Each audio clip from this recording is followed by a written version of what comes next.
4月4號嘅朋友，祝你生日快樂，身心靈健康。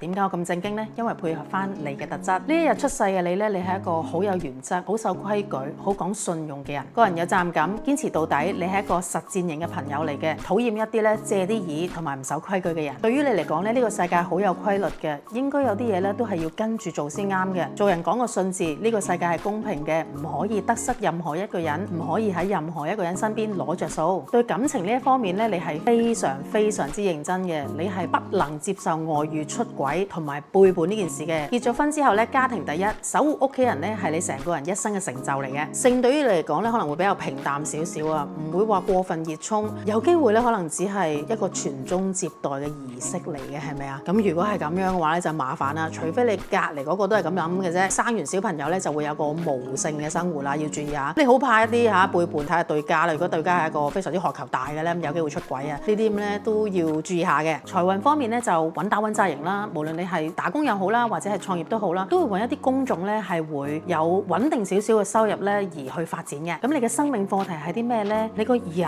好緊啊，身邊嘅人覺得咧你好似無孔不入咁樣啊，同你有少少嘅難溝通。有時咧你都可能未必會理解到自己當下嘅感受係啲乜嘢。多啲嘅感受可以同人分享到嘅話咧，你自己都可以 relax 啲同埋放鬆啲㗎。